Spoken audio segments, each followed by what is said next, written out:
Bueno, ahora veremos la continuación del tema que es tipos de uniones entre células. Sabemos que las células que se organizan para formar sistemas, órganos y otros elementos de nuestro cuerpo donde debe participar más de una célula, debe haber uniones.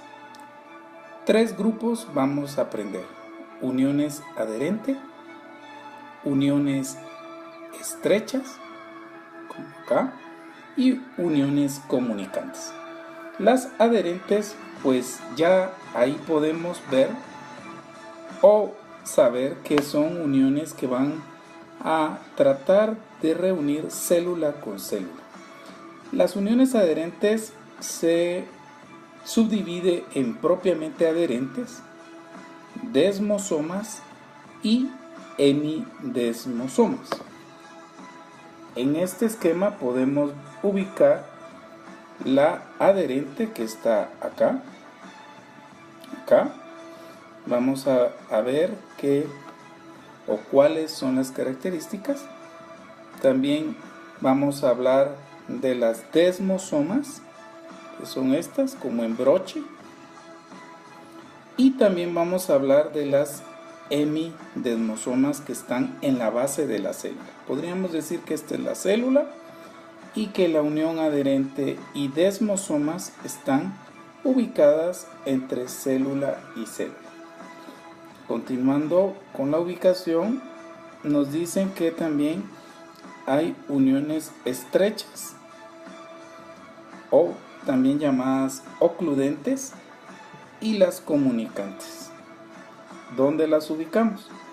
Las ocludentes o estrechas están acá, está ubicado aquí, y estas vamos a ver que no van a permitir el paso de moléculas entre célula y célula.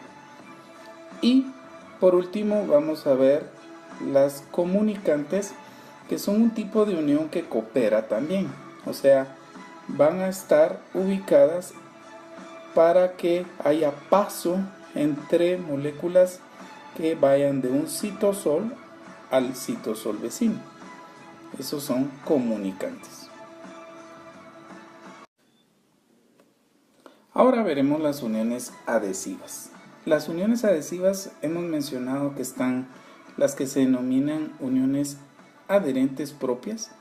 Estas están ubicadas en órganos de mayor resistencia, flexibilidad y fuerza. Por ejemplo, el músculo cardíaco. Hemos visto en animaciones los latidos cardíacos. Deben de resistir estas uniones. También en algunas cavidades del cuerpo y que recubren órganos. El cinturón que las rodea a estas células tienen caderina, que están asociadas al citoesqueleto de cada célula por medio de microfilamentos. Se recordarán que los microfilamentos son de actina. Entonces, estas uniones son caderina asociado a la actina y están en puntos focales.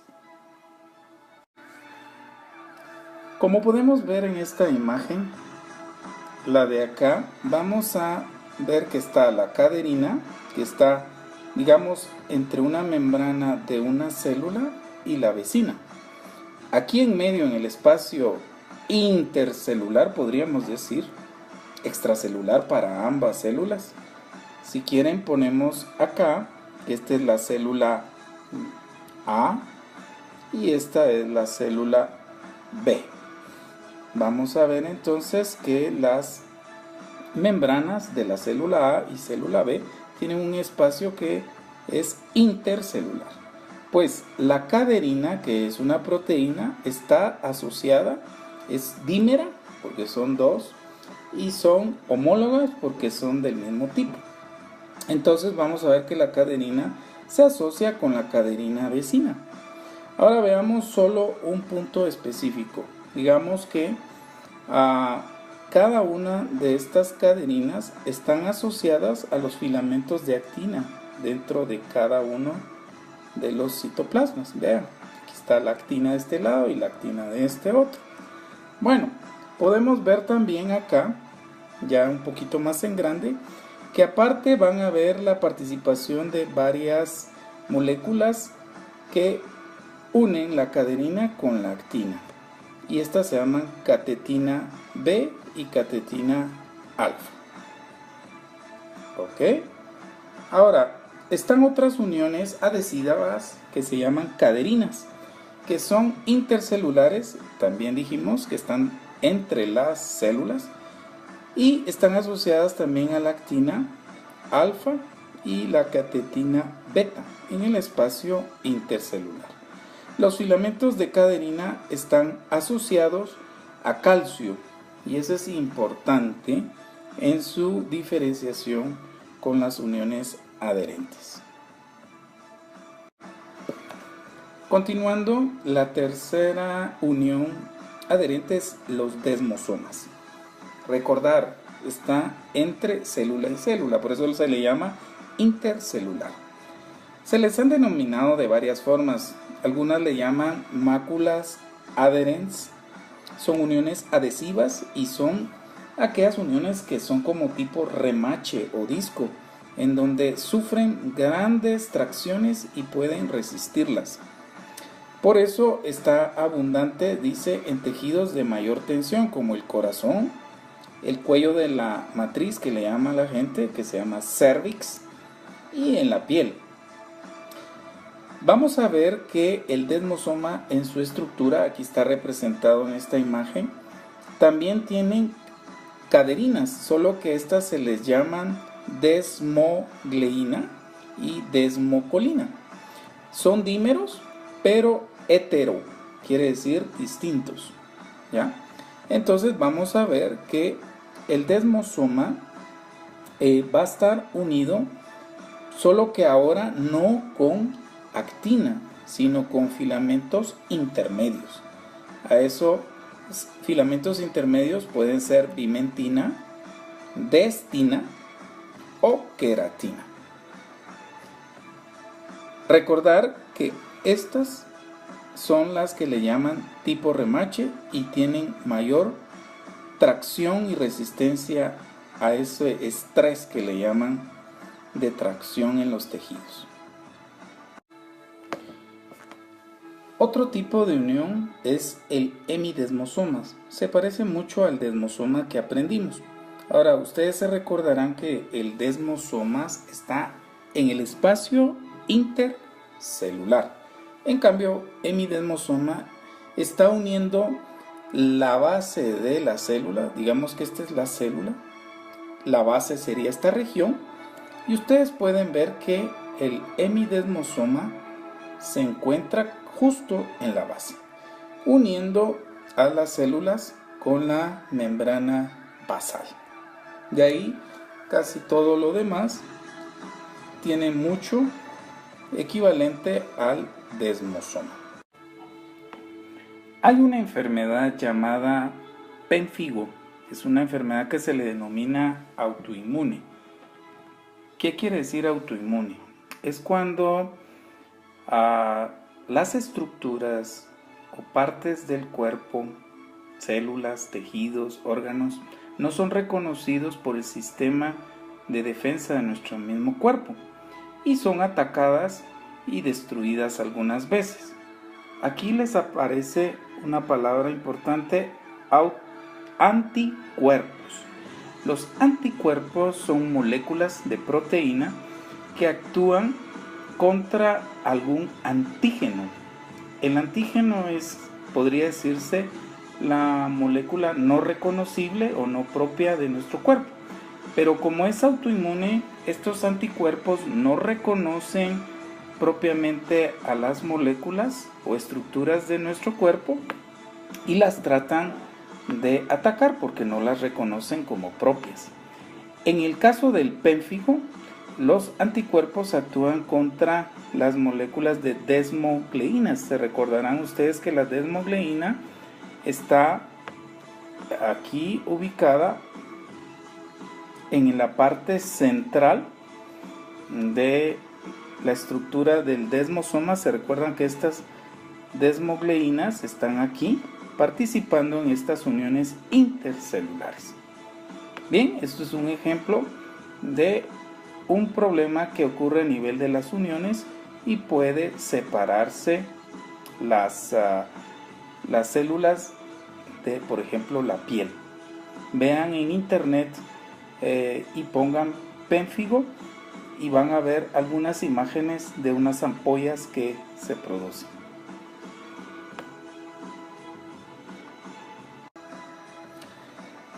El segundo grupo vamos a ver uniones impermeables. Se les llama así porque no dejan pasar o no permiten el paso de sustancias entre células y células.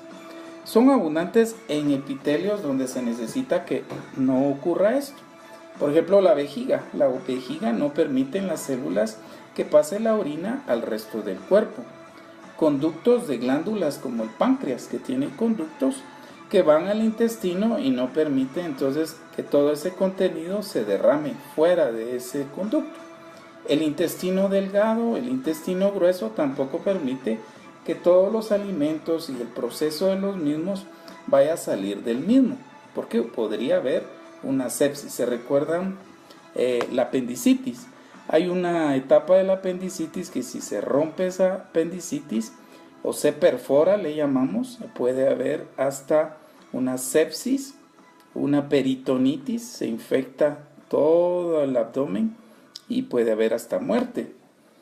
Otra es la barrera hematoencefálica, que es una barrera que necesita que esté lo más estéril posible y está en nuestro cerebro. Al haber infección o contaminación puede haber una encefalitis o una muerte celular, puede inclusive haber convulsiones, infección y la muerte del individuo. Se dice que las uniones impermeables están por dos tipos de proteínas, claudinas y ocludinas. Estas no permiten el movimiento de proteínas integrales de las células. Acá podemos ver en esta gráfica cómo algunas moléculas intentan pasar y no lo logran. ¿Por qué? Porque está ocluido en estos puntos de oclusión por medio de estas proteínas mencionadas. Y esto lo que hace es que no permite entonces ni el paso de arriba para abajo ni de abajo para arriba. Las uniones comunicantes son nuestro tercer grupo, son llamadas uniones cooperadoras o de tipo GAP. Estas sí permiten el paso de algunas moléculas pequeñas, no selectivas, y algunos iones, algunas moléculas pequeñas que puedan ser capaces de atravesar estos conductos pequeños. Están formados por unas proteínas llamadas conexinas, que podemos ver en esta imagen acá abajo. Aquí está una conexina y las conexinas se van agrupando para formar lo que se llama un conexón. Por ejemplo, aquí arriba está el conexón y acá abajo está el otro conexón.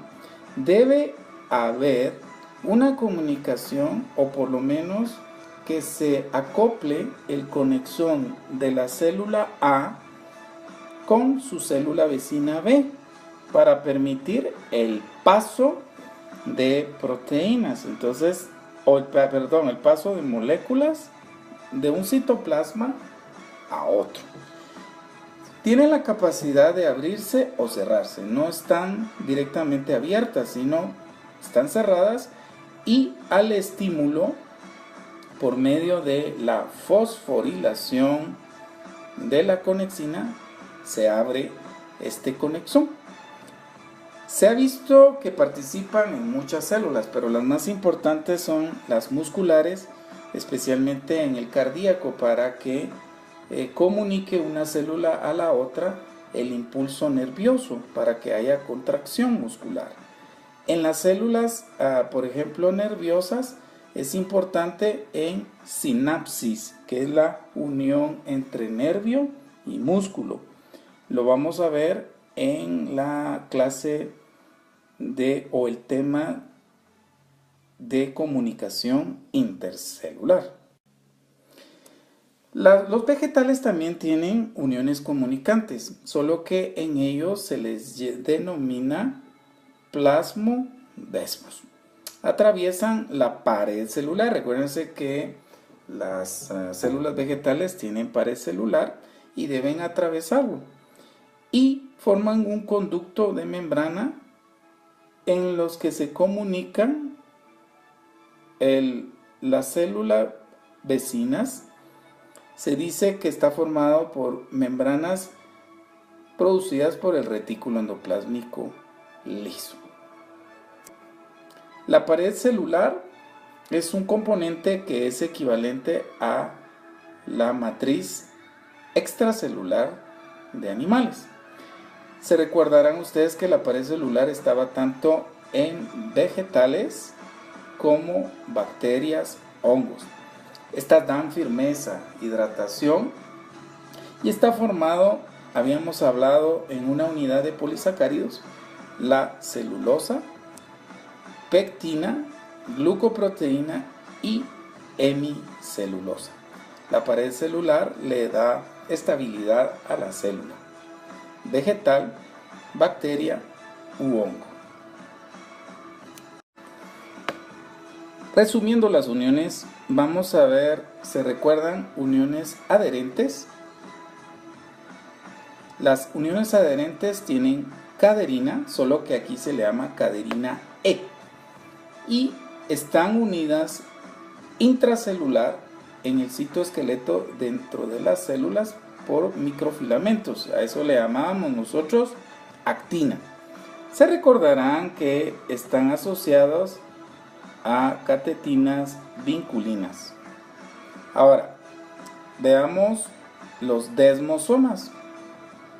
Están también asociadas con proteínas de unión transmembranas llamadas caderinas, pero en este caso son desmogleínas y desmocolinas. Vamos a ver que se relacionan con filamentos intermedios. Otra, la hemidesmosoma, que es una especie de proteína que se llama integrina. Y vamos a ver que también se asocian con proteínas de la matriz extracelular y también de la lámina basal. También puedo decirles que el desmosoma se va a relacionar con la matriz extracelular. Si ustedes miran, hemidesmosoma se relaciona también con filamentos intermedios. Bien, hasta acá llegaremos con nuestro tema. Espero que les sea de utilidad y recuerden reforzar el estudio con su libro de texto. Hasta la próxima. Y fuerza, por ejemplo, el músculo cardíaco. Hemos visto en animaciones los latidos cardíacos. Deben de resistir estas uniones. También en algunas cavidades del cuerpo y que recubren órganos. El cinturón que las rodea a estas células tienen caderina, que están asociadas al citoesqueleto de cada célula por medio de microfilamentos. Se recordarán que los microfilamentos son de actina. Entonces, estas uniones son caderina asociado a la actina y están en puntos focales.